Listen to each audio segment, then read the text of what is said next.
Good evening. Can you hear me okay? Yes. Great. So, my name is Keliy Anderson-Staley, and we're going to be introducing each other. I'm so grateful for all of you to be here this evening. This panel, entitled Archives, Biography and Visual Culture, comes out of a application that I, along with Rachel Quinn, submitted to the Cynthia Woods Mitchell Center here on campus to support innovative cross-disciplinary and multidisciplinary research here at the university. And so Rachel and I had worked together on other projects, and we've found that the conversation between our fields, our academic fields, and our interests to bring new light and insight to our work, and we're really excited that we can work together and bring Tarrah Krajnak in from Los Angeles to be with us today to kind of expand on our thinking about these pretty broad topics of archives, biography, and visual culture. So I just wanted to say thank you to the Cynthia Woods Mitchell Center and Melissa Noble and Stephen Matticio, and thank you to the School of Art and Beckham Dossett, the director. And thank you to all my colleagues and students who've been so supportive of this work and given me lots of feedback over the past months and years. Thank you. So I will hand the mic over to Rachel. Hi, everyone. Can you hear me all right? Okay, great. It is really my pleasure to get to introduce my friend and colleague, Keliy Anderson-Staley. So I will read to you her bio. I'm very excited to be part of this conversation today. Keliy Anderson-Staley grew up off the grid in Maine. Her work explores portraiture, narrative structure, archives, photographic history, representation, and perceptions of cultural identity. Her grants and fellowships include New York Foundation for the Arts, the George and Eliza Gardner Howard Foundation, Sustainable Arts Foundation, Cynthia Woods Mitchell Center for the Arts, Huffman Foundation, Houston Arts Alliance, and just last week she received the prestigious Guggenheim Fellowship.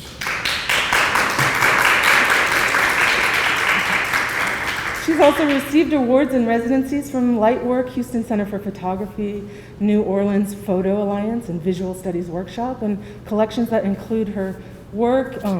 Collections with her work include the Library of Congress, Cedar Rapids Museum of Art, Houston Airport System, Museum of Fine Arts Houston, Portland Museum of Art, Bidwell Collection, and Julia J. Norrell Collection.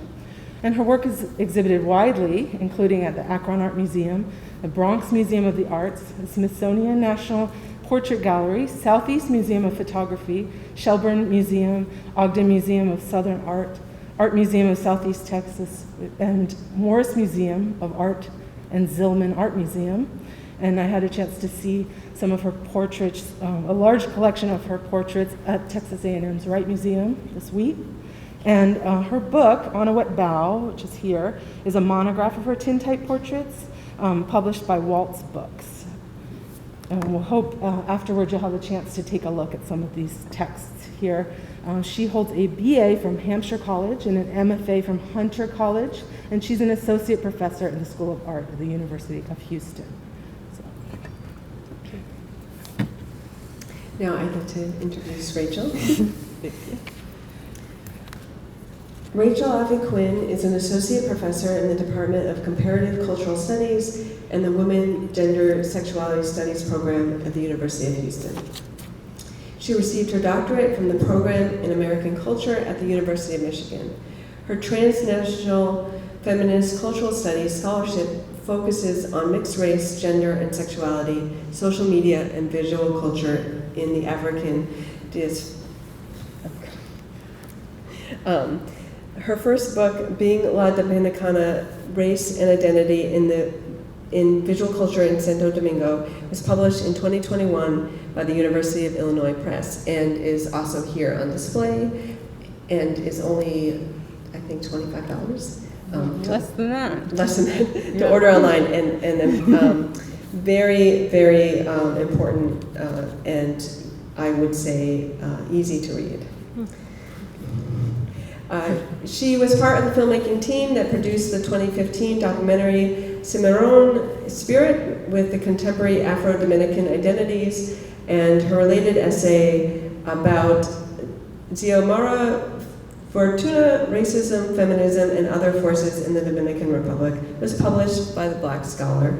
Her essay, Spinning the Zoetrope, Visualizing the Mixed Race Body of Dominican Actress Zoe Saldaña, was published in Latin America and Latinx Visual Culture. She has also written about queerness in the Dominican Republic for Small Acts and on African photography for Burlington Contemporary. In 2018, she was a recipient of the Woodrow Wilson Career Enhancement Award and the Ross M. Lentz Award for Teaching Excellence in the College of Liberal Arts and Social Science. Next year, she will continue in Black feminist biography as a scholar in residence at the New York Public Library's Schoenberg Center for Research in Black Culture. A very prestigious residency that we're so excited for the work that you'll make there. Thanks. And we have one more bio, but yes. You already can see that although there's big differences in the work that we're doing, there's like major connections we're excited to share with you tonight. And sitting right next to me is Tarrah Krajnak, who was born in Lima, Peru in 1979. She is currently based in Los Angeles. Krajnak was awarded the Louis Baltz Research Fund Award, the jury prize of the Luis Rodero Discovery Award at Les Racontes d'Arles. Her first monograph, El Jardín de Senderos que se bifurcan, please excuse my awful pronunciation, was shortlisted for the Aperture Paris Photo Book Awards and is also here on this table you can look at below. It was named MoMA's inaugural list of 10 photo books of 2021. The book is now in numerous library collections, including the National Library, the Museum of Modern Art, Yale University. Her work is also in the collection of the Centre Pompidou, Museum Ludwig, and the Pinault, among others. She is represented by Galerie Thomas Sander in Cologne, Germany, and is currently an associate professor of art at Pitzer College. And I am so thrilled to have both of them here in conversation with us today. Please give a warm welcome.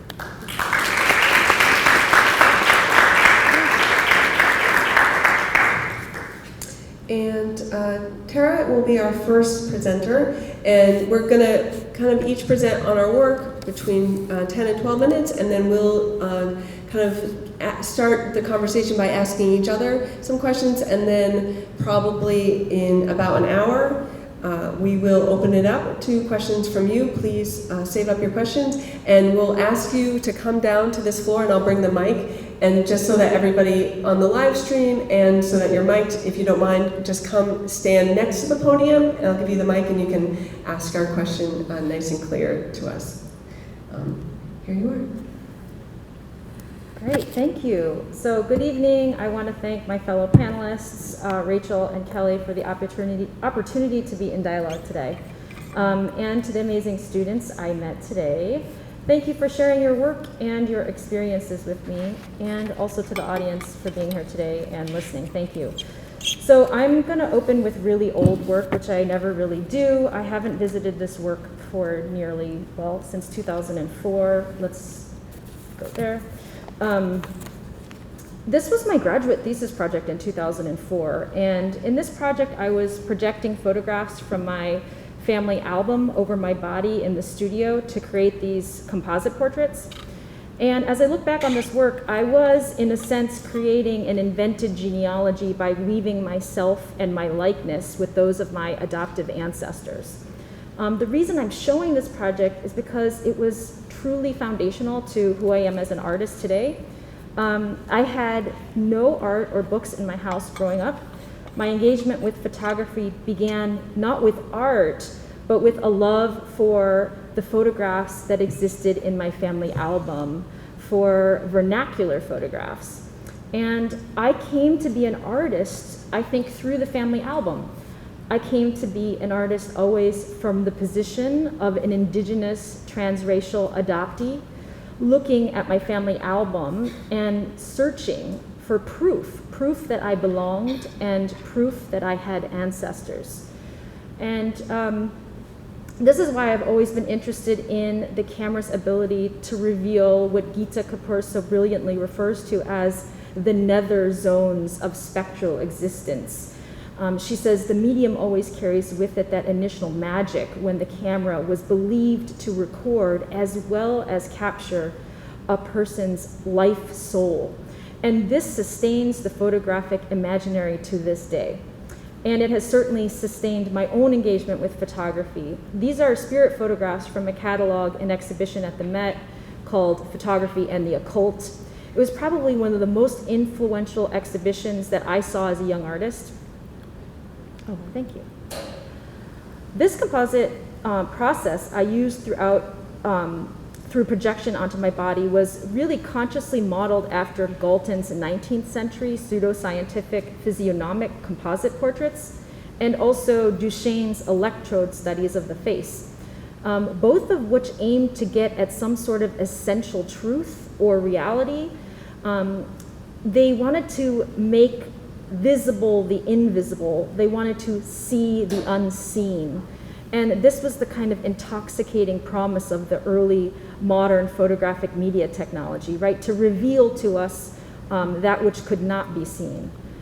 And so the uncertain images that result from using this composite portrait process in my own work, it doesn't so much deliver on those promises as it comments on their implausibility, right? On the ways in which photography, I think, contributes to a kind of cultural anxiety related to obsessive documentation, loss, and discontinuity. And these are some of Galton's early composite studies and some pages from Lambroso's criminal studies. And my work is really grounded in this questioning of the medium and its capacity and limitations. Again, to make visible, to reveal something to us that we can't know. And with that, I'm going to fast forward about 20 years to a performance exhibition I did recently called 1979 Contact Negatives. And I was using a temporary darkroom and multiple projections and large format cameras and rephotography. And basically, I'm imaginatively returning my body to Lima, Peru in 1979, which is the year that I was adopted from an orphanage there. And I always think of the resulting series of self-portraits as emerging from intersections between the city's history and my own. And I'm trying to make visible the ways that violent or traumatic histories can be held in bodies and excluded from archives. And I'm interested in the multi-temporality of the photographic medium, the potential of the darkroom itself as a site of performance or spectropoetics, and a way of conjuring the ghosts that may haunt a life. So I'm going here. I continued to go back to the gallery and make work, and I also engaged with the public throughout this time. And I thought it was really important that my body be present in the gallery and that people could see me working and interacting with these projected images. So you could see me working through here. And then this photo was taken on the last day or closing of the exhibition, and with all the materials left in place. And a reviewer described the experience. She says, dimly lit, the room feels like the site of a conjuring or ritual. Krajnak appears simultaneously aware of the camera and lost in her own experiment, an effect that makes the viewer feel both voyeuristic and entirely necessary. Krajnak's installation feels far less like a reconsideration of the past than a portal through which past and present collide and collapse into each other. I'm going to go to the next slide, thanks. I wanted to show these side by side because this is what the performance looked like, and then on the opposite side is what the resulting photograph looks like. I'm going to go to the next slide. So the images that you see projected onto my body here are the ones that I rephotographed from 1979 political magazines that I personally collected in Lima, Peru over a period of about 6 years. And I was searching for images specifically about violence against women or political unrest. And one of the central themes of my work is the nature of historical trauma itself. And here in this project, I'm trying to use the projection, performance, and re-photography to return my body to these violent sites that represent a much larger social history that I inherited, but that I did not necessarily experience firsthand.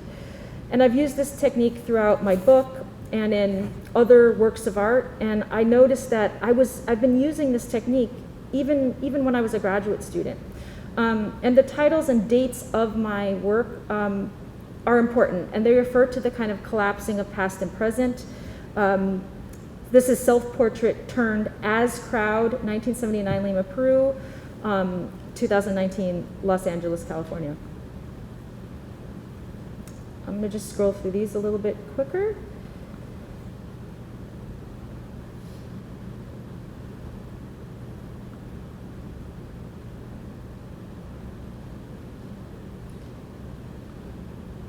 So I'm very much interested in what kind of histories are held in the body. And Marion Hirsch first used the term post-memory about 30 years ago in relation to Holocaust studies. And she was trying to understand the transmission of violence across generations.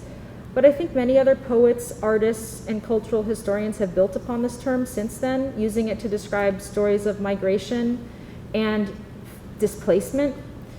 And in the case of indigenous adoptees like myself, exile from our native land and ancestral lines. So this one.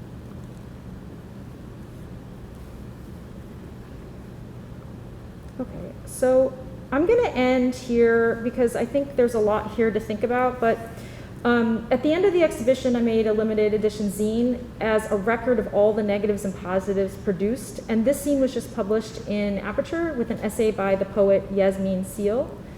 And can you press the play button? Mm-hmm. Just on there. Okay. Oh. You can talk for a bit while you all figure that out. Yeah. Okay, all right. Thanks for your patience. Technical difficulties to get us every time. But I also have an opportunity to just talk about context for me in relationship to this work. So I have a few slides. We'll get to what we get to. But I just wanted to sort of help you think about why I might, as a cultural studies scholar, want to be in this conversation with artists producing especially photographic work.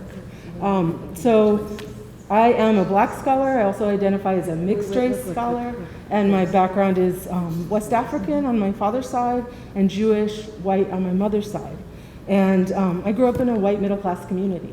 And those experiences, just as Tarrah was talking about, like trying to find yourself in the photograph, I grew up in a household where I didn't see myself, like we didn't have photos up, but I also experienced interactions where white people in my community didn't see me as looking like part of my family because of my brown skin and my hair. And in fact, I really do look a lot like my mother, but race was this barrier into how people were able to see me. So like many artists whose work I'm interested in, that shaped how I view bodies, how I view images, and always asking myself, was I seeing the same thing as other people who were looking? And so I recently produced this book on women in the Dominican Republic and my presence there, and I have gone this route as a cultural studies scholar and also learned Black feminist and transnational feminist ethnographic work, and like how one might approach interviewing and engaging with people to learn about their experiences of race. And so I looked at women in the Dominican Republic to see if they might be able to, in interviews and in their experiences, articulate some of the experiences I was having around being mixed race, sometimes being racially ambiguous. And in my book project, I use that as a framing, as an analytic lens to say, okay, when I'm in Ghana and West Africa, my family and community see me as white, right? When I'm in North Carolina, where I grew up, I'm a Black person. So what does that mean for me in terms of my own racial identity, and what kinds of stories might racially mixed women in the Dominican Republic and Santo Domingo, where it's maybe 80% mixed of African descent, what kind of stories might they share about their experiences of racial mixture, racial ambiguity? And in starting down that path of research, I very quickly found that I couldn't do that kind of work without visual images. as part of how I ask questions about race and color, and also how people talked with me about what they were seeing. So the interviews started out with, well, this person is lighter than you or darker than them, right? There's always a referential. We do have those so, slides up now. Thank you. Let me know when you want to go forward. Okay, great. And so this is just an example for you to see the Dominican women who are transnationally recognizable, who I used in my ethnographic research as a form of photo elicitation, where I would bring a printout, this sheet of these women and bring it to the interview, like 30 or so interviews with Dominican women, 18 and up. They were interested in my work, writing about this kind of social construct of the Dominican woman. And so I use these images. This is Zoe Saldana, Rita Indiana below, who's a very light-skinned Dominican. It's Marta Heredia, who won the Latin American Idol, at the top. And then maybe you recognize Michelle Rodriguez at the bottom. In the Dominican Republic, people didn't recognize her as much, but they definitely knew Fast and Furious is a popular franchise. So being able to talk about how these women looked and whether they represented something Dominican was important to my research. And it's led me asking questions about, like, what are the markers that might symbolize on a body ethnic identity, cultural identity, things like that. So you can go to the next slide. But then what I also found at the time I was living there in 2011, in that context, people were on their BlackBerry phones on Facebook en masse, young people were, and they were producing their own archives. So these are what I am thinking about in terms of digital images and archival images. And on the right, it's Penelope Collado has posted this image of herself and her friend in Santo Domingo on Instagram. And then I asked her, can I use this in my work? And it shows up in my book, because I'm interested in how she was, like, curating herself online, right? She was presenting that image, pointing to all the garbage around her, and she was hashtagging it, hashtag Santo Domingo Paradise, right? So in English, as a transnational subject, and highlighting what you can see in the image about how she's performing race. And there's lots more details. I'm just moving a little quickly, but you can see in my book how I think about this text. And my interest is in the agency around the women producing these visual images, right? And also then I was really pleased to be able to include Cindy Galan's selfie, right? Like, what happens if we really start to understand selfies in terms of archival practice? So, and that selfie is actually a group of the actresses in a play that I write about in chapter 5 of my book, and you can go to the next slide.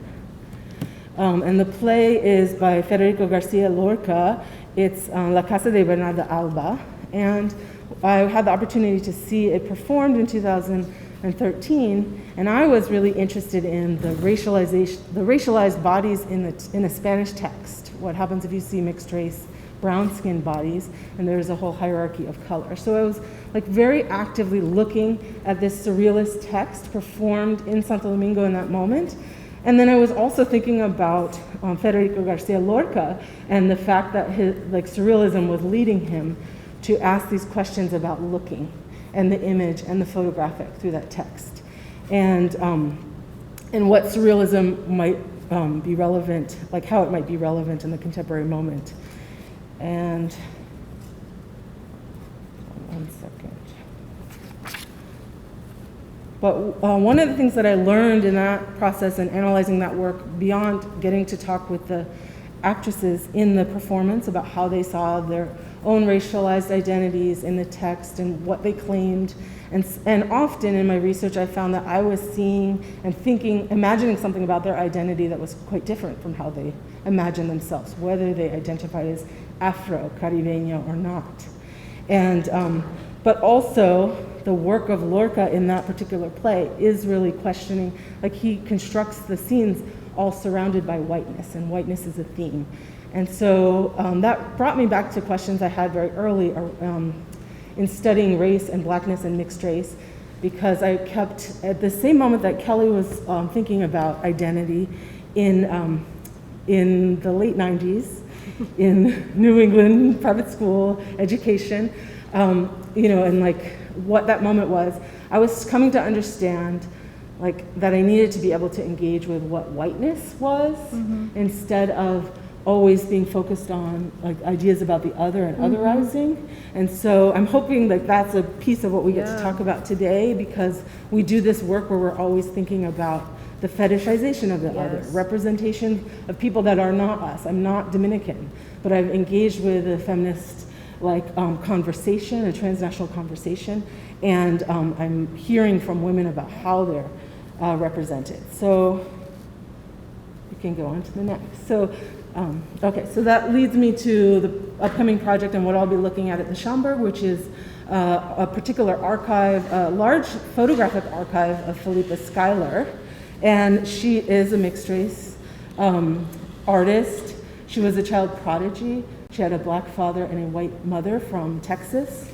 I'm not going to go through all the specifics of her story, but I think these images are fantastic, and they were photographs of Carl Van Vechten, who was a white photographer who took a lot of photographs of the Harlem Renaissance and was her godfather.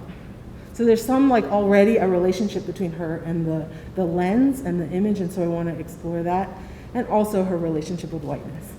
So, and then Keliy and I have been in conversation as colleagues at U of H for a long time, and sharing students in my gender studies class, and thinking about and seeing each other in Houston exhibition spaces, because I go and see a lot of art in Houston. And so I was really honored that she thought of me as someone that might be able to write about the work that she'll be presenting at the Texas Southeast Art Museum of Southeast Texas. So this is just one image that shows up in the very large archive that Keliy has assembled and reassembled, and what we'll be talking about today. But it's an image of the house that no longer exists. And what I have learned in the opportunities to interview Keliy is also opportunities to think about what whiteness has looked like for her in her life, how it's related to class, and what are these kind of markers in the archive that are almost missing. They hold a lot of meaning, and this house, but then they no longer exist. And this house, when I look at this image, I think of a story she told me in our interview that was where she grew up looking out those windows that were also reflecting back what was happening in her family, and that there was almost this other imagined family there. So when I think about archives, images, and the bodies, I think about reflection as well. Thank you, Rachel. So I'll quote quickly, 8 or 9 minutes for me to talk about this project. It's quick, just to kind of fill you all in on what I'm thinking about in terms of the archive. The archive that I'm dealing with, much of it came from this cabin or was created during the cabin, or the cabin housed it for a while. So this is my dad, Anderson-Staley. You see his pile of newspapers in the background. And in the show that I have currently up at the Printing Museum, I have this image as well as the house image printed 30 by 40 as a way to point to context, because so much of the other images that I have are highly processed and abstracted and obscured, and so these two images I kind of let be quote, I hate the word regular, but camera-made images that I did not manipulate other than printing from the negative. And I literally did print them from the negative rather than scanned in digital print. So this is the cabin in the 90s. I'm very lucky that I started photographing it, as a young, probably preteen with a pink camera, a pink little film camera. And so this is a film image of kind of how isolated the cabin was in the winter. We had no electricity, no running water, no plumbing, and it was really cold for a lot of months of the year. So these images are what shows up kind of over and over again, repeated, but in different forms than just the regular photograph reproduced from the negative. And this is a picture of Tom, 1999. I would travel I was in undergrad at this point, but I would travel back and photograph the cabin over the years, even when I didn't live there. And this is a portrait of him in a way, without him there. And this is the literal archive, one of the pictures of the boxes I took pretty recently, a few years ago, when I knew the cabin was going to be sold. And I knew that I had not driven from Texas to Maine. I had taken a plane, so I knew that I could only ship back what I could ship back in terms of the archive. So some of these pictures I took knowing that I would never see these files again. And really, when I was taking the pictures, there was an ache in me to wish that I could have all of this archive forevermore, and knowing that I couldn't, that it was, even though the house was not sold yet, and I did not know until after it sold that the new owners would burn it. It was like, even before I knew it would be burned, it was kind of that moment where you're like in a house and you're like, what do I take? You know, when it's about to flood or about to burn. And so a lot of the important part of the archive I do have, like a lot of the family images. This is taken in 1979 when the cabin was being built. So a lot of the what people would call like the family album type of imagery did get saved, and I use it over and over again when I'm making the work. And this image in particular, I think is important because it's underexposed, not a great picture, but it, to me, is very much represents my memory of what the cabin looked like in the 80s. And so I think for me, that is why I use photography in terms of how good it is at both representing memory and not at the same time, or like how intertwined I think our memories are with, particularly with photo technology. You know, like this was taken with a film camera in the early 80s, and this has a very specific look that, you know, my kids who have a lot of their pictures taken on cell phone, and, you know, if they're lucky, I print a few of them out. But like, you know, like just like the reason I use tintype in my other work is that there's this connection between history and the technology available to image makers at that history, and how much the technology of the day really infects our memory.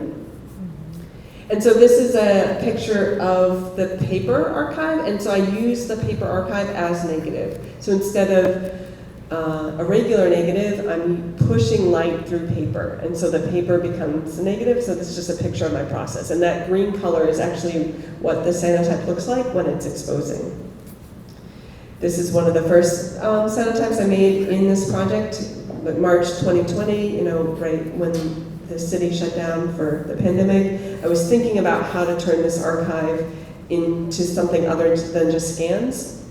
I started with tintype, and then I really quickly moved to cyanotype because the archive paper itself, like the notebook paper that I was using from my dad's archive, could receive cyanotype chemistry. And so I quickly realized that the archive could be both the substrate and the negative at the same time.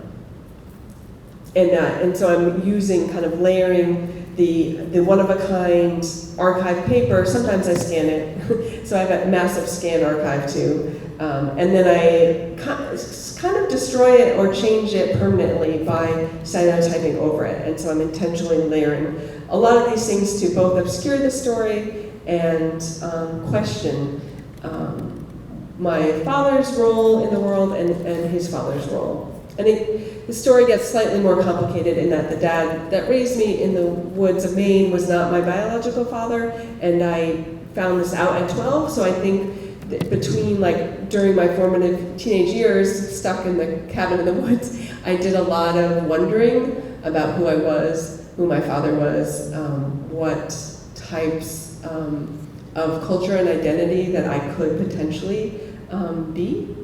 And I think that those thoughts about who I was or who I could be, I think really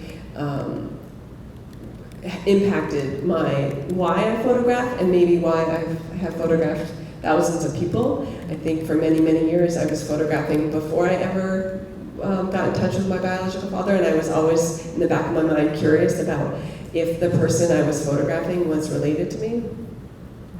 So this is a book form. I started making so many prints, and you can see down here, I asked you not to touch those prints, but I just want to bring some of the boxes. I started making like literally hundreds of cyanotype prints of the negatives and of the paper, and I just got so much adrenaline out of the actual processing of the archive to kind of see what I could discover that I just didn't stop. I'm still in the process.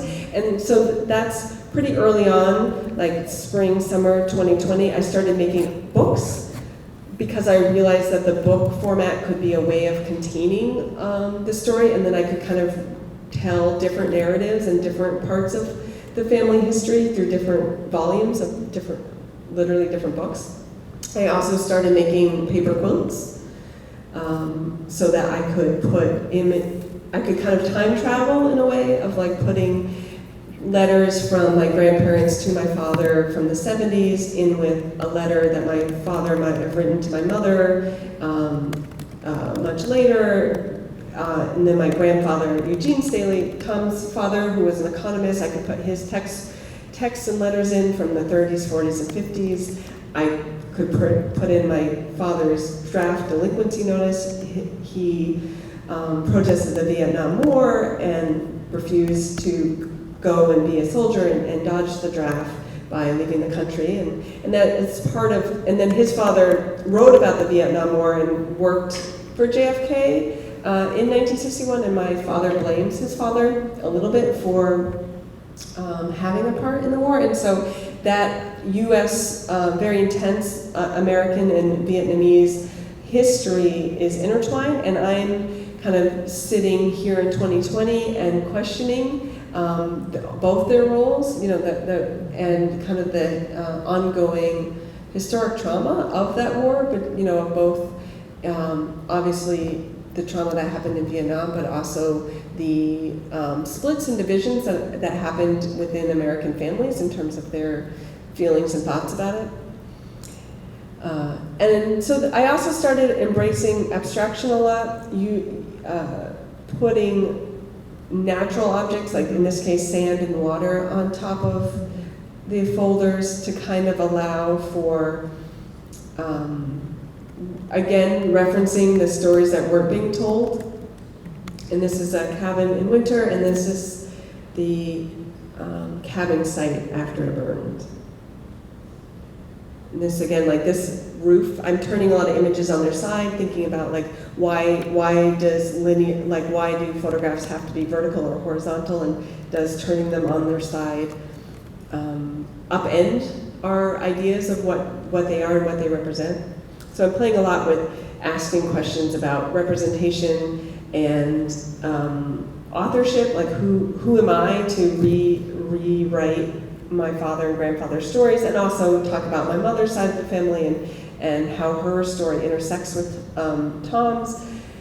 And so that's why, again, I'm using the books and thinking about each book as kind of a short story, so to speak, or volume within the larger project. And so one of the acts of the archive that I've been proactively making is coating cyanotype paper in my darkroom in Houston and getting to fly there. I've been to the site 3 times now, even though it's owned by someone else. It's on a land with a lot of snowmobile trails, so it's pretty easy to access. You know, like the public can be on it without getting into much trouble. And I then take my cyanotype paper and I put the rubble over it. So here's a picture of me making the cyanotype. So I'm very indexically imaging this work. And so you're looking at a cell phone picture of the cyanotype being made, but I'm actually very much interested in the direct contact of the archive and the objects of meaning on the paper and how the paper is recording them, and then abstracting them. So here's another cell phone picture of the rubble. The crows and ravens were cawing very loudly. they're clear cutting it now because of the price of lumber, and it's so traumatic to be up on the land, you know, because I have so many intense memories. It's very much like phantom limb syndrome. Mhm. Like I keep turning around thinking the cabin will be there to photograph, and then it's not there. How am I doing on time? A few more minutes. Okay. Yes. So here's another picture before I develop it. This is one of the wall collages that is up right now at the Printing Museum. You can see I'm combining a lot of different processes. I'm using silk screen, I'm using inkjet prints, I'm using book pages, I'm using actual envelopes and things from the archive. I'm using silver gelatin prints that I printed 20 years ago. And I'm doing this, you know, it's definitely a bulletin board aesthetic, and I'm just thinking about layers and how to tell the story with kind of aesthetic movement, and thinking about how like 20th century modernism has influenced my work and influences the characters in the story, so to speak. There's one of the main characters. And it's super intense to be, this is the picture of the outhouse of the cabin before that I took at some point. And I think this picture represents very much my aesthetic, and this just happens to be like the wall in the outhouse that I saw, you know, for years and years.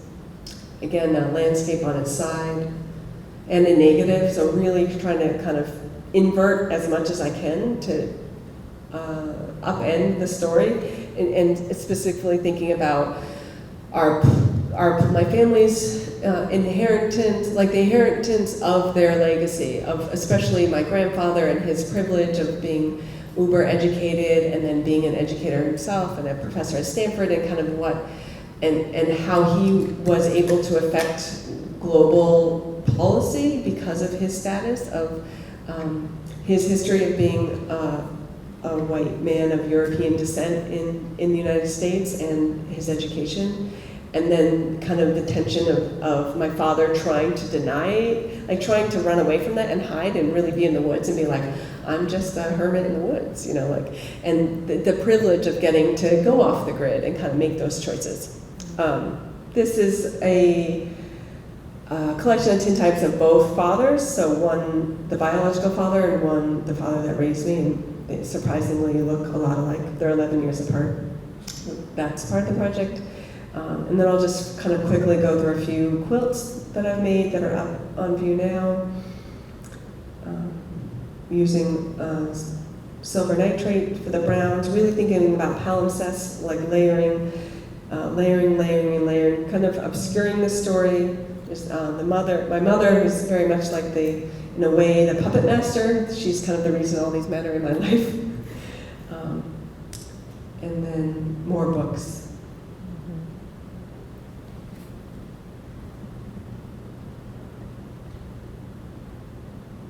Using poetic license, like we didn't live on the ocean, but this is the coast of Maine, about 2 hours away, but kind of using the ocean to create metaphor and thinking about memory. My father is here in Houston with me and suffering from dementia, and so it's super surreal to be kind of changing the archive as he himself has really so little memory anymore.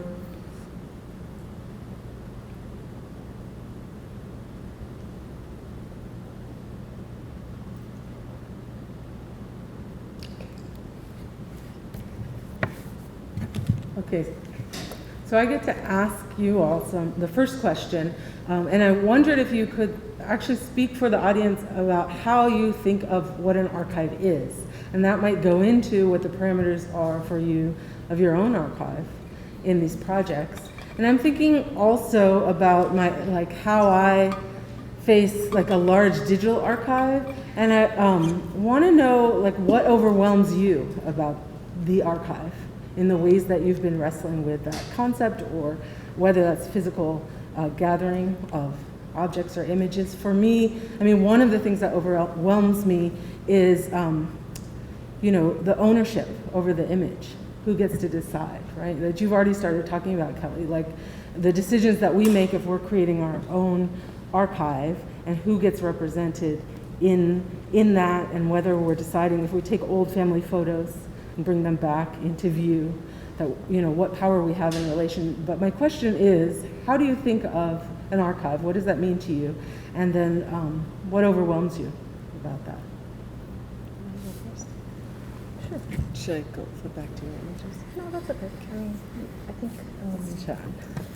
Yeah, I think what is an archive is a really interesting question. I think the answer has changed for me over time as I've interacted with different aspects of my relationship, one, to my family album, and then two, to, I'm a transracial, international adoptee. I was born in an orphanage. I was adopted by an American couple from Coaldale, Pennsylvania, from a small coal mining town. I was raised as a twin to a black brother, and my sister is also indigenous.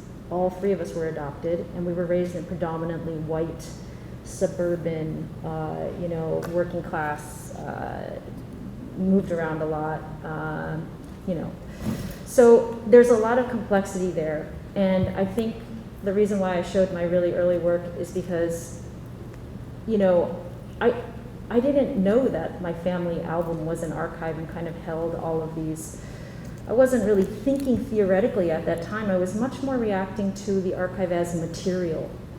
And I do think that as an artist, and I could see this relationship to Kelly's work, that an archive for me is in relationship to the physicality of my body. That an archive to me has material, it lives somewhere, it's, and so what overwhelms me about this, though, is that I'm interested in what the archive refuses, its limitations.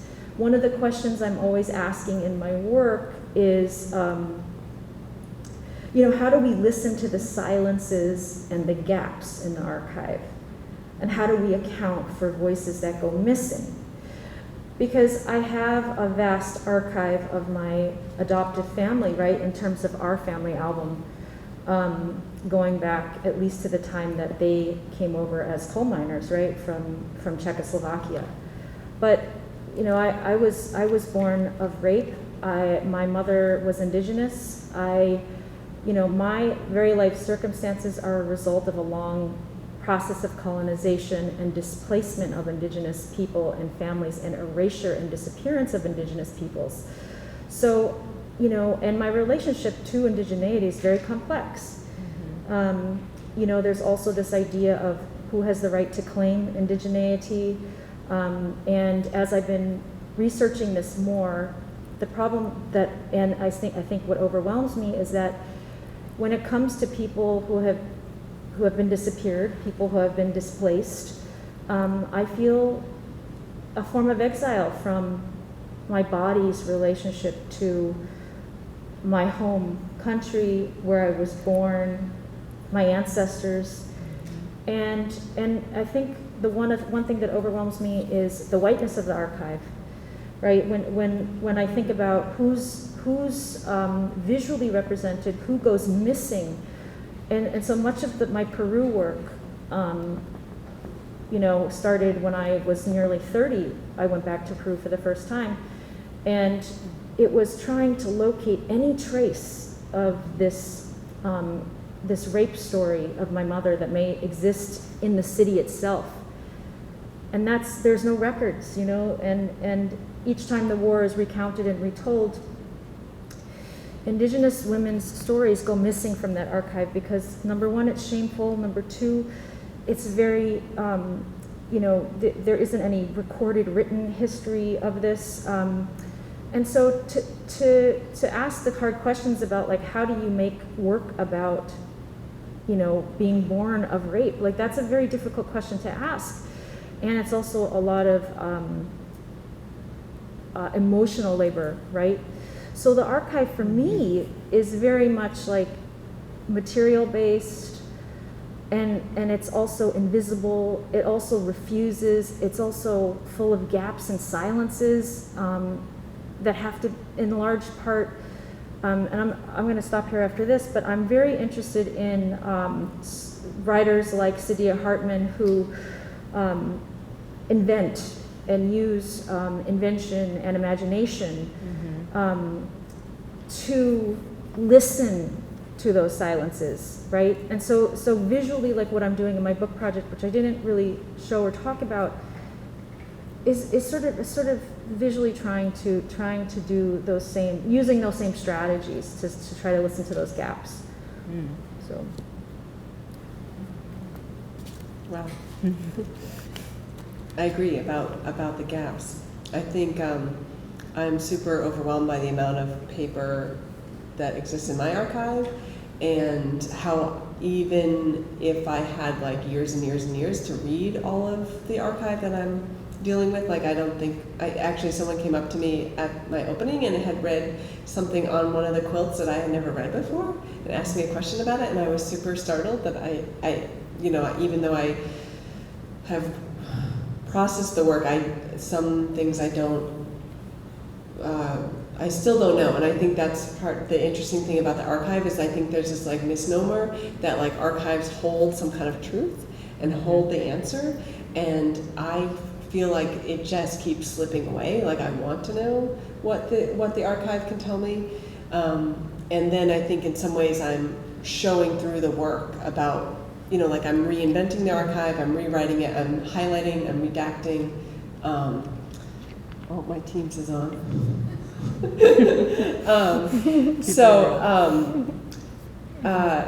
Anyway, I think that I want to use the archive visually now to talk about the tensions between what the archive holds, what it doesn't, and how slippery the quote truth is, and also thinking about tensions within the family story. For me, it's much more, the tensions are much more related to class, and I think I use my father's archive almost overwhelmingly compared to my mother's archive, compared to my biological family, which maybe I'm just not quite ready to deal with their archive, or I don't feel as comfortable because I'm a strong believer of nurture over nature. Like I feel much more connected to my dad's archive, even though I'm not connected by blood. And also I think with my mother's archive, her family and class status of being like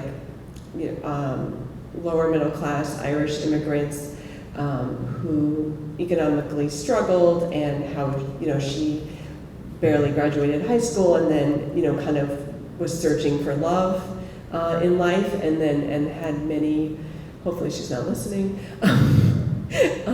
she had many different relationships and many didn't work out, and I think all didn't work out in a way, but she's very strong and lives alone in the woods of Maine, and so I think that story is in some ways harder to tell, and I think I hide behind like how the kind of philosophical quips and sayings that I find in my father's writing, and just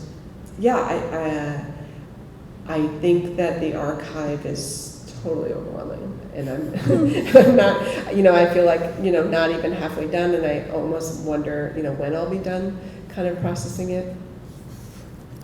I kind of want to respond to that just because I think some of the conversation, Keliy, you and I have had is like taking ownership over, the narrative. And so that would actually require, I think, just figuring out what the boundaries and limits of the archive are. Right? It could just continue to expand, but taking ownership might limit some of that. And then you get to have the agency to decide what is and is not there. Yeah, I'm creating my artistic archive, as I'm undoing another person's archive.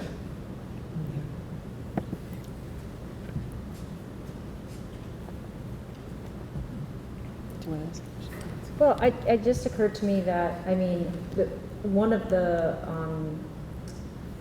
as an artist, I'm sort of thinking of the strategies that maybe exist across all of our works. Mm-hmm. And I was thinking of layering accumulation and the role of abstraction. And so I just wanted to ask you both about those strategies and how they manifest themselves, either, you know, conceptually, theoretically, in your thinking about the archive, and or like Keliy, I mean, the vast accumulation of your, it almost seems like your accumulation is really important in that you have this archive, but you're actually creating more. You're actually, I mean, when I look at your work, I'm even overwhelmed by how. No, I really am. Like I mean, my cyanotypes are layered, but you know, there's 9 of them. Your work is prolific. It's also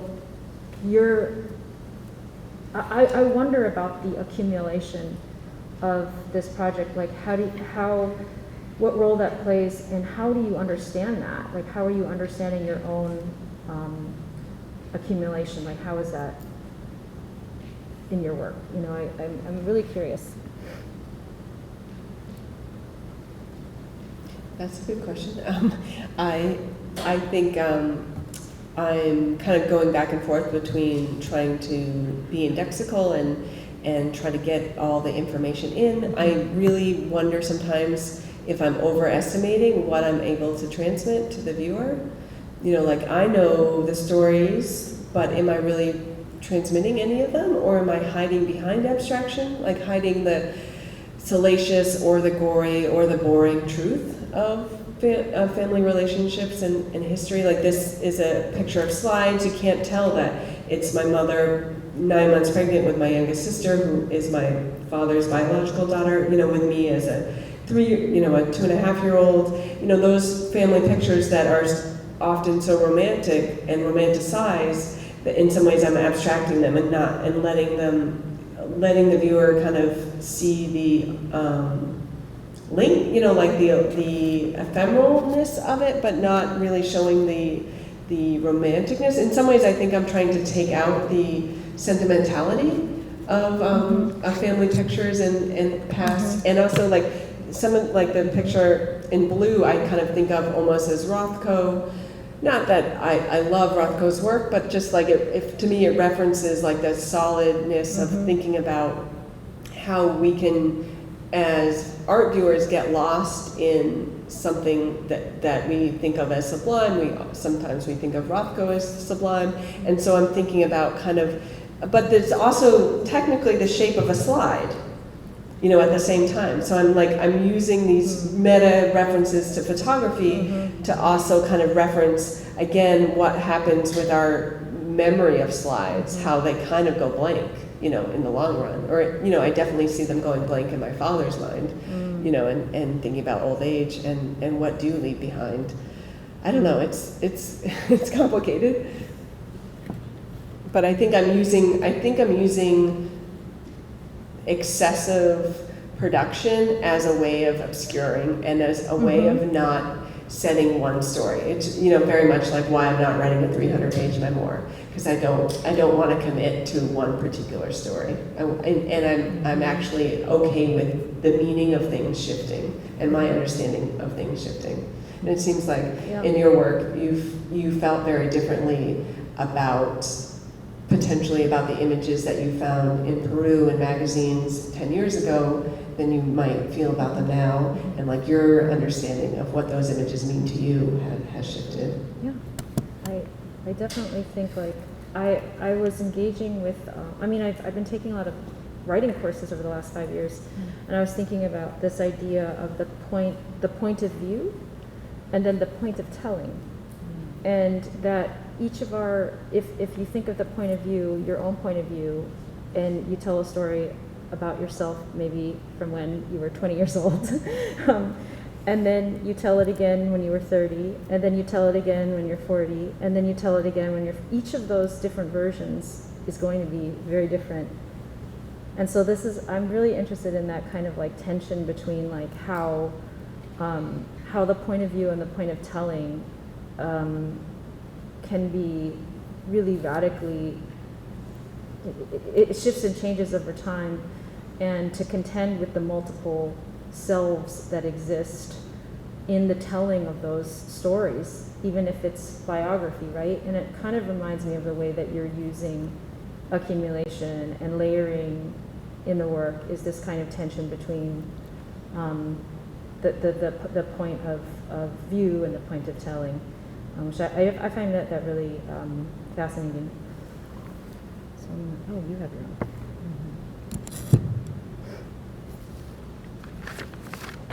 Do you think, Rachel, in your work, that sometimes some would categorize as kind of cultural anthropology?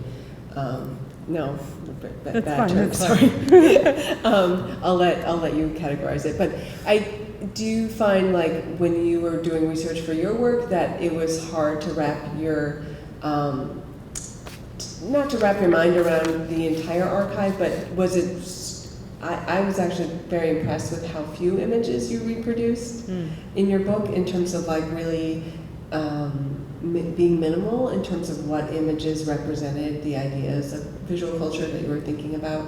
But as somebody who has studied like how to interview people and how to represent them in ethical ways, or try to, that really interests me, because I think that I might fail at trying to figure out how to tell a story. I mean, I think in some ways I am failing at telling my own story, but I'm okay with that failure. But is it different when it's representing other people? Like, I found that when I was photographing families living off the grid in Maine when I was in grad school, 30 families, that it was a difficult project, because I didn't want to pigeonhole them. I didn't want them to appear in stereotypical images. I wanted to tell how complicated their lives were, and I just found it a very difficult task. Mm-hmm.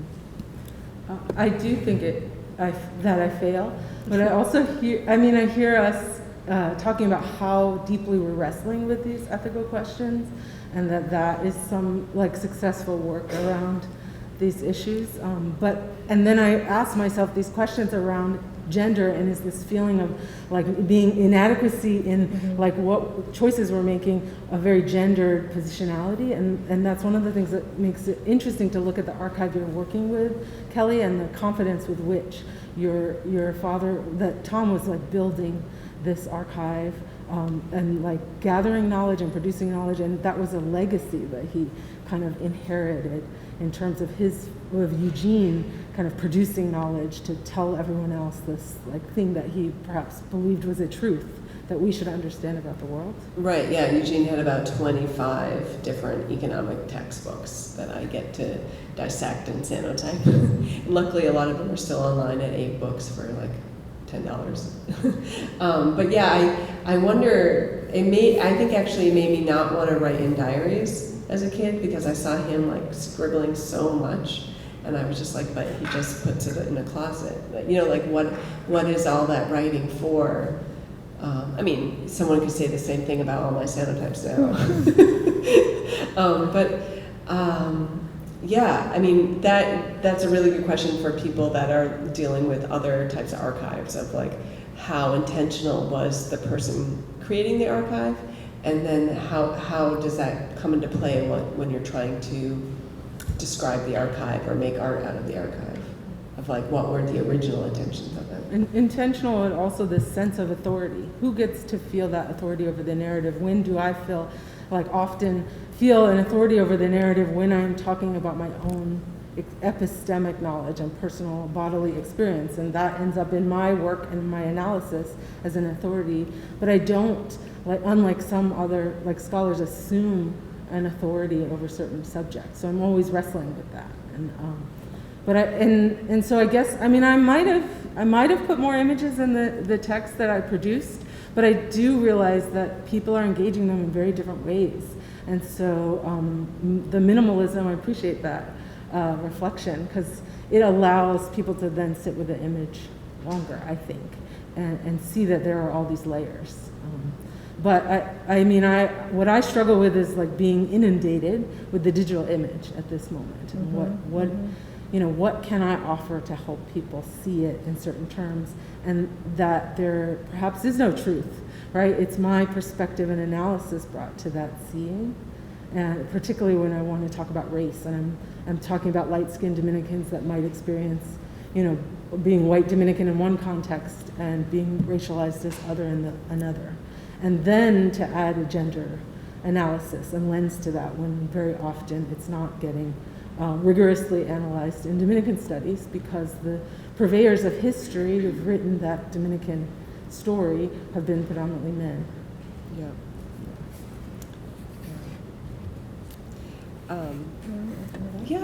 Would anyone like to come up here and ask a question? Great, please come on down. I'll meet you down there.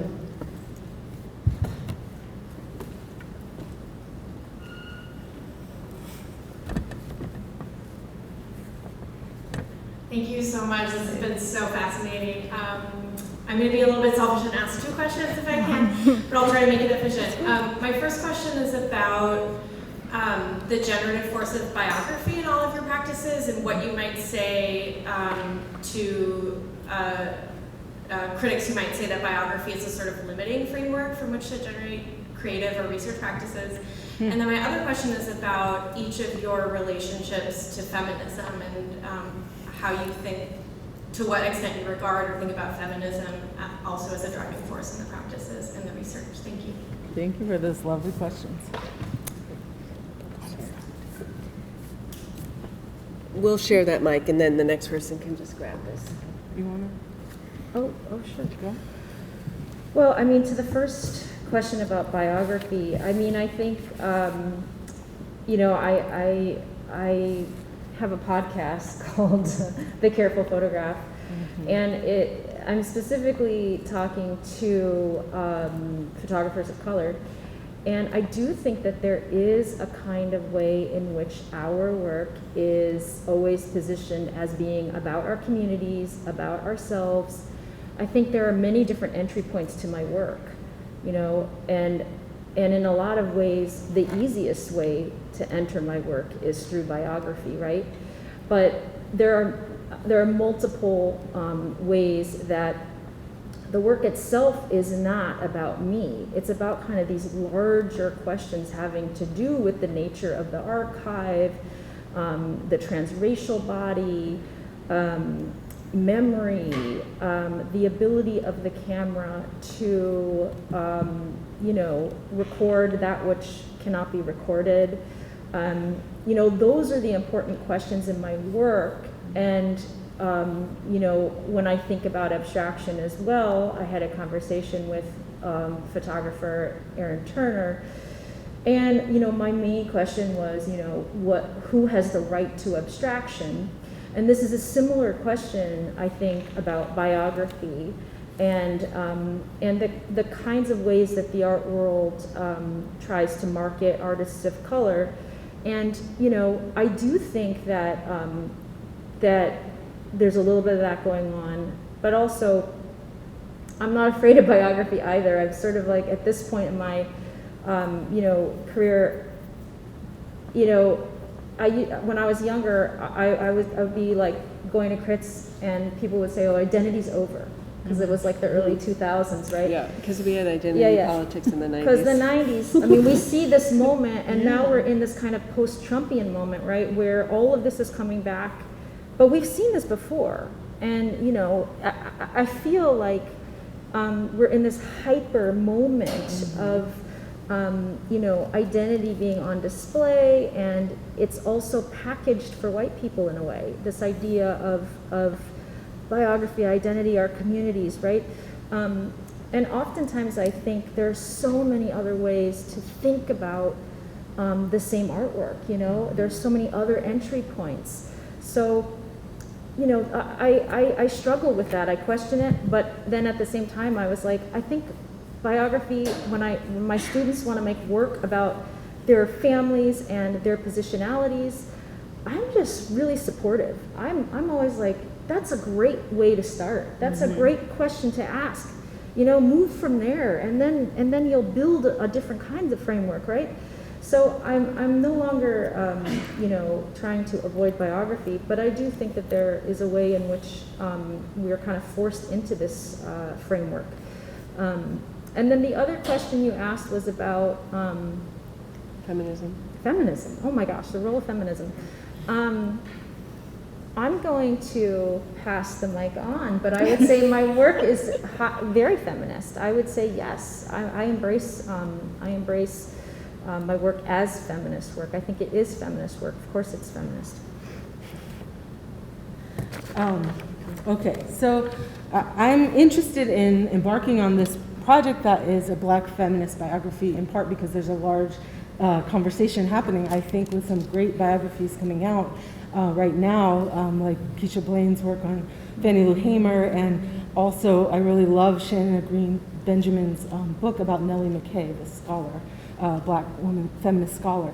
And what's interesting with biography is this retelling, right? So that sometimes, like Nella Larson, there's 3 biographies at least that I'm looking at now of how she gets retold. And some of that can be around like her understanding her racial identity and what the archive reveals subsequently with going back to that. So I've been thinking about Black feminist biography as like a practice that I can engage in, and that looking at one particular figure is going to show me all of these things about a very context-specific identity and will help me like dig into what, a spatial, so looking at Harlem in a particular moment, right at the end of the Harlem Renaissance, and then transnationally because of her body moving across different spaces, and that the archive can reveal some of that. So I actually am really excited to like learn about the form in terms of like written form, but then ask questions about where images do and do not emerge in those biographies. And then I've been teaching at U of H at least 8 or 9 years. I've been here 10 years, but the feminist methodology class for the graduate certificate, and so I get to be in conversation with all of these scholars as graduate students as they're wrestling with where feminist theory might fit in their own projects across all disciplines, including our shared students from art. And so it's just like an opportunity to kind of ignite students to ask questions about power. Like that's how I think about it. Who has the power? Whose voice? Why are we understanding things from this perspective? And I think it does come from this, what I'm pushing them to really ask as they tell their own stories in practicing writing a personal narrative is what has shaped how they're seeing the world. And I question, if I had grown up in a different context, right, or with a different parent and a different like family context, I might see the world in a totally different way. And I didn't necessarily get to, you don't get to decide always, right? So at some moment you start hungry for other texts that can help you see the world in new ways. And so for me, like feminist theory has allowed that. And then as my students have been teaching the texts in our course, they were last week talking about Sarah Ahmed and thinking about this companion texts that are sparking, a change of view for them. And that can be such a broad range of texts and images. Thank you for the question. I would just say that I've, over my career, have very much worried about making quote women's work, and I actually wrestled with whether or not I was going to call the paper collages quilts because they reference traditionally, women's work in sewing and making quilts and protective warmth for the family. And I think in some ways using the word quilt and making artist books, again, that could be very related to the history of scrapbooking. I think I'm trying to use my years of making work as a confidence that I can do what a lot of modernist male artists have done in terms of collage, in terms of speaking about US culture. I'm trying to I think my feminist point of view particularly is actually saying how even though my family is very, very privileged compared to many other families, that I, as an artist, as a woman artist, am willing to interrogate that and face it. I'm not sure I've untangled it. I'm not sure I've really become as much of an ally to all of a non-white ally as I can be. But I think through this work, I'm questioning my own roles of power and my own privilege, and I'm trying to face the difficult, problematic inheritance of who my ancestors are and their roles in the world. And I think, I guess that for me, that's kind of the least I can do, but it's also very much, I think, comes from a feminist perspective.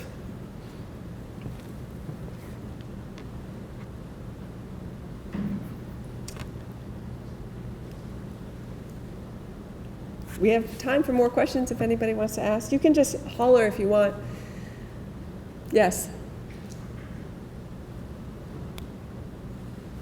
I actually have 3 questions. Okay. Do you want to come and use the mic? Thank you.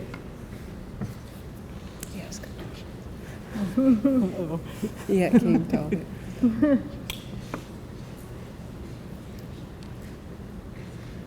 Okay, so Keliy, I think you mentioned that photography is used as a memory. So how do you feel about obscuring or altering someone's archival work with cyanotypes? Do their memory get obscured or lost, or does it live in a new form? Mm-hmm. And then also, if it's a personal question, will you ever buy or rent the land back, or is it something you want to leave in the past? And then the third question is, can you expand a little bit about temporality? Okay. Do you want to start there with the multi? Okay.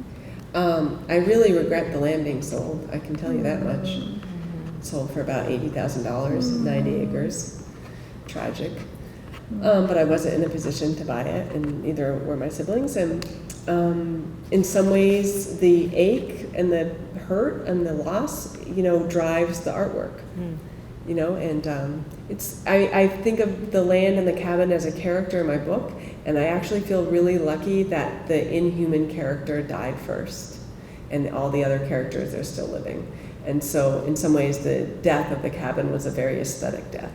And I'm just going to embrace that and just let the sadness be, and how much I miss it, be a part of the work. Do you want to talk about the temporality? Sure. So I think when I refer to the multi-temporality of the photographic medium, it also resonates with something that Keliy was talking about in terms of time travel and the photograph as a portal. And when I did my installation, 1979, Contact Negatives,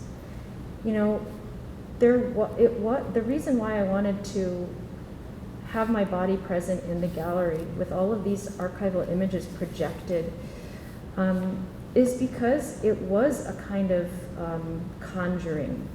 That I do believe that there is a spiritual aspect to the medium, and I do believe that when I am using these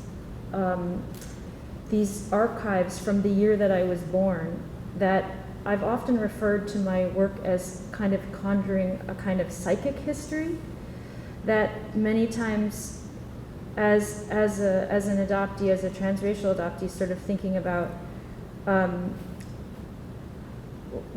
don't believe that I'm a wet computer that has been written over with whiteness. I believe that actually my body holds memory. And a lot of what I'm talking about is this idea of like post memory, right? And there's this quote that I love from this poet, Don Mi Khoi, who wrote this book called DMZ Colony.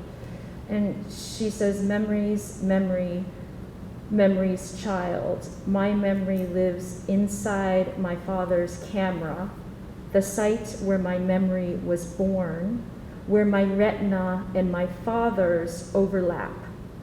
And I really do think of that as just this really beautiful way of thinking about the way that memory works and the camera's ability, right, to when I'm projecting those images over my body, I am transported to this moment, right, and I'm rephotographing the photographs, and then I'm rephotographing the rephotographs.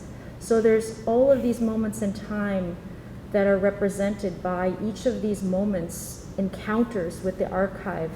That's why when I'm talking about rephotography, reenactment, that there's so many different ways, and I think in a way, same way that Keliy uses accumulation, is the same way that I'm using kind of reenactment and rephotography to reclaim, to rewrite.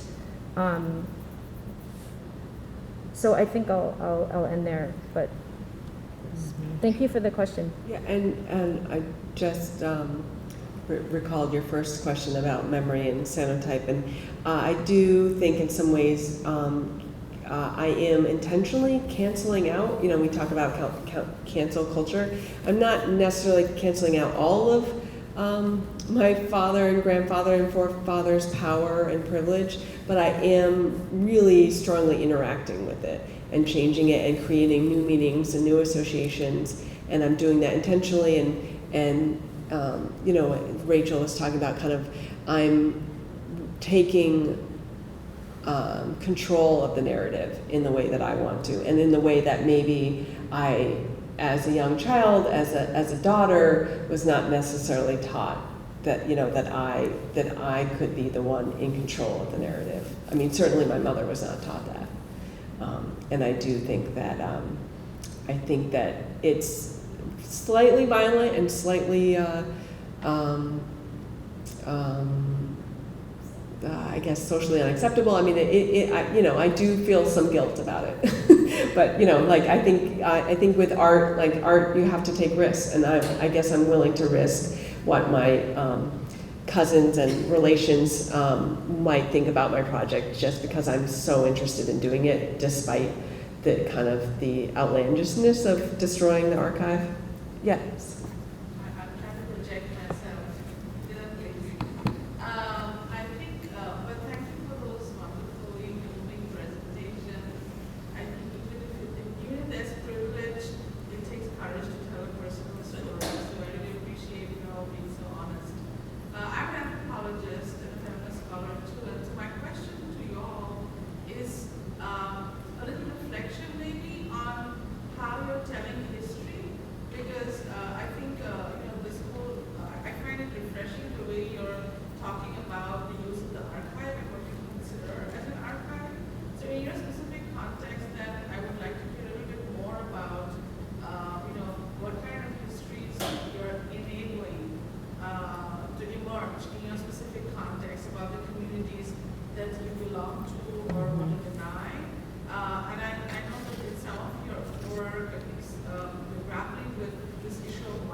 Well, I think with my own work, it's a feminist history and an activist history in the Dominican Republic, and or that recent work, and that's what I'm thinking about, which from your question, thank you for the question.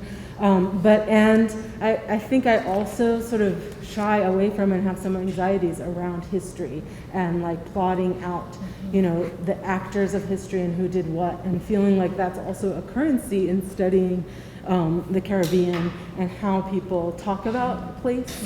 And so I've been really interested in looking at images, representation, and reoccurring stories and oral history practices and sound even and music, and how is that also part of the experience of different moments. And with this project, I ended up, thanks to Roberto Tejada, making a soundtrack or audio playlist to go with the book project, but it took me back into a moment in 2010 and living in the Dominican Republic. So what does that sound like? And and I think of that as these recent histories that I wrestle with, because when I look further back, it's often either we're compelled to always recuperate and try to find people that we can relate to in the archive that like women and people of color that have gotten lost from the archive, or also just identifying places where I feel overwhelmed because there's so much work to be done, and we're trying to teach our students that they might look to places where none of that history is getting archived. And I'm actually thinking of writing about activist Magali Pineda in the Dominican Republic, and what a large archive of a whole life of activist work that she had, and then wondering what happens to that material, right? So that, I think, is one piece of how I'm thinking of history. But then I always think of it as so highly contested, and so it's how much energy do you have to fight it out in terms of who gets to tell the story? So that still comes back to, do we have these alternative viewpoints on these stories, but do we feel empowered to take up that space to control the narrative? Mm-hmm. Mm-hmm. Wow.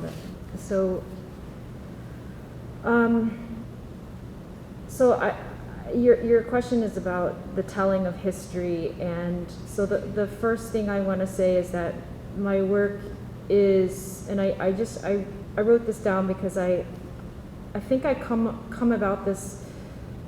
I'm always asking myself in my work, whose histories are worth recording and whose are not. And I think the communities that I'm a part of, it took me a long time to sort of think about how to position myself in relationship to the work. And I think I'm much more comfortable saying I'm a transracial adoptee. I'm an indigenous transracial adoptee.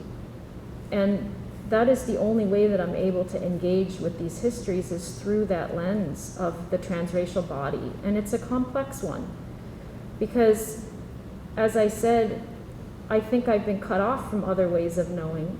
I've been cut off from ancestral lines, and I had never connected with other transracial adoptees, but I recently joined a group of Peruvian indigenous transracial adoptees. And what I've learned is that we all hold much of the same trauma related to feeling very exiled. And many of us went to Germany or the US, and we have the same experiences. And it was the first time I felt like I was seen in that group, that I belonged, that is my people, are what I think. And I was telling Keliy about this, in 1972, the Native Americans in this country passed a law that indigenous children have to go back to the community. That didn't happen in South America or in Korea.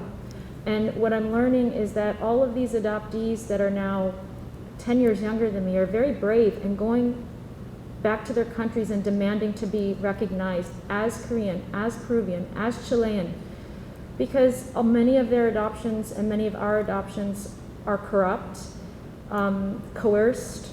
What I learned from my Peruvian adoptee network is that when they go back, they find that their mothers couldn't read or write, that their mothers thought they were dead, that there's so much of a mess of paperwork and coercion that it's hard to go back and then find find out these stories, and to then have to reconnect and then have two families. And I think that is the community that I'm trying to connect with. These are stories that I'm trying to tell, but they're hard they're hard to tell, right? They're hard. And I'm a photographer, and I'm interested in what does the photograph do? How can I use photography in other ways? How do I connect with other ways of knowing? That, you know, and much of, like, going back to the first question you asked, is that I do think that the body is an archive. I do think the body holds history, and in many ways we don't understand that and how that works. And, you know, I've been thinking a lot about epigenetic memory and the passing down of, you know, what does it mean to inherit something that you didn't experience firsthand? You know, and they're hard questions. So yeah, I think I'm going to leave it at that. Thank you for sharing all those thoughts.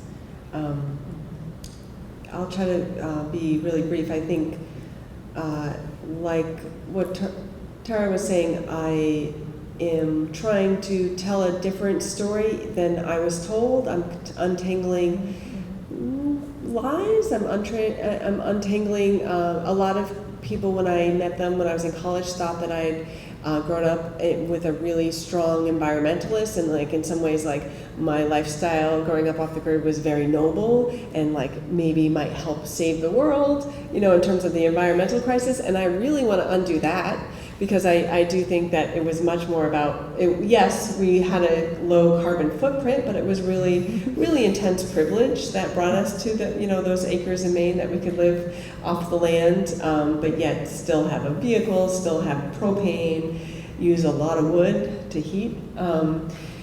And so, I think it's about kind of questioning the things we're told and what they mean, and rewriting the story and re-questioning it and rewriting it again, and trying to figure out what it means in relationship to everybody else's history.